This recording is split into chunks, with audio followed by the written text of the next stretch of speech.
Hi guys, good morning. So ngayon po pag-uusapan natin about sa oxytocin.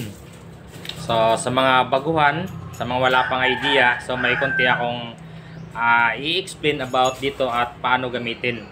So, at kailan po natin ibinibigay sa inahin. So ang oxytocin guys, pampahilab po siya. Pag bumili po kayo ng oxytocin, automatic po isang bottle po 'yan ang ibibigay sa inyo. Sa nagtatanong kailan ang interval at ilang dosage ang dapat ibigay sa inahin. So nandoon na po yan guys mismo sa bottle. So pakibasa na lang, mas maganda yung kayo mismo ang makabasa para sa susunod alam nyo na ang dapat gagawin. So ang oxytocin guys, maraming brand po yan. Depende na yan kung ano yung available sa tindahan na pagbilhan po ninyo. So, ang oxytocin, ginagamit po ito kapag ang inahin ay nahihirapan manganak. So, kadalasan ginagamitan ng oxytocin is yung mga inahin na medyo may edad na.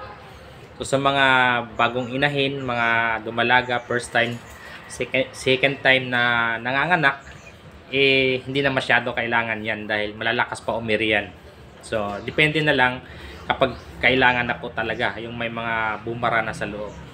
So, ang pag-inject po ng oxytocin guys, ang pinakamaganda yung dapat may nailabas na si Mama Pig na biik.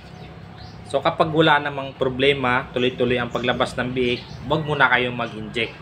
Dahil kapag nag-inject po kayo guys, ang oxytocin ay nagpapalabas din po ng gatas ni Mama Pig. So, alam naman natin na ang unang gatas ni Mama Pig ay tinatawag na colostrum. Yan po ang pinakamahalagang gatas na dapat nadididi ng biik. Dahil yan ang magiging protection sa mga biik sa mga sakit. So napakahalaga po niyan. Kasi oras na mag-inject ka ng oxytocin, automatic po yan guys, lumalabas yung gatas ni Mama Pig. So sayang naman, hindi pa nakapanganak tapos saka ka mag-inject, nag-i-inject ka na ng oxytocin, so nasasayang yung gatas, walang dumididi. So isa yun sa mga purpose kung bakit binibigay natin ng oxytocin kapag need lang, kailangan lang, kapag may nailabas na ng biik. So ngayon po, depende po kasi sa sitwasyon, kasi meron po kasing inahin na kapag nanganak, kahit nag-i-inject na tayo ng oxytocin, wala pa ring lumalabas.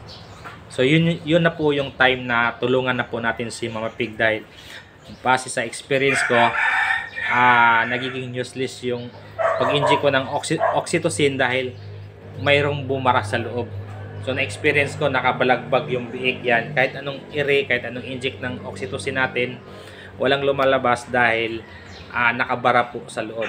So ang gagawin natin, tutulungan na po natin, dudukutin na po natin at ilabas yung biik para matanggal yung bara at sunod-sunod na yung pag-anak. So, huwag kayong mag-alala guys, yung pagdukot, normal na practice po yan. Kahit sa farm, ginagawa po yan. So, sa mga baguhan, sana makatulong po sa inyo ito, sa mga wala pang idea, sa paggamit sa oxytocin. So, nasa 200 plus ata yan, mahigit. So, nakalimutan ko kung magkano.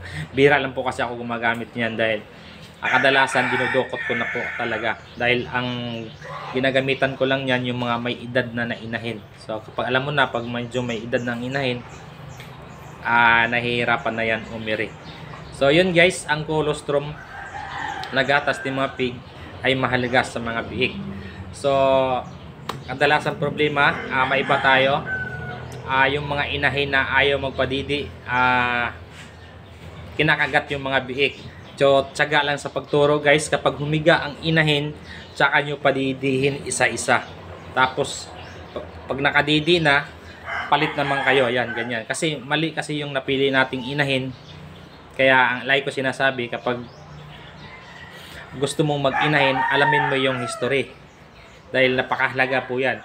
Yung lahi ba is babait, hindi ba nangangagat, maalaga ba, marami ba kung mag-anak, quality pa rin ba yung biik. Kaya like ko sinasabi na alamin nyo yung history dahil kapag basta-basta lang kayo pumipili ng gawing ina, hindi nyo alam na matapang pala ang nanay nun, siyempre namamana yun.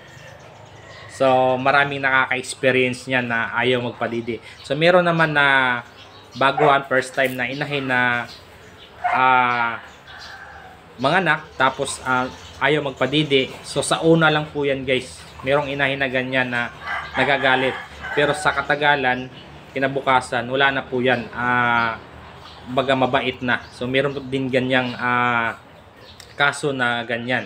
Iba talaga yung 1 week na, 2 weeks na nagagalit pa rin yung inahin. So matapang po talaga, yun ang iwasan nyo na lahi na gawing inahin, dahil papahirapan lang po tayo niyan.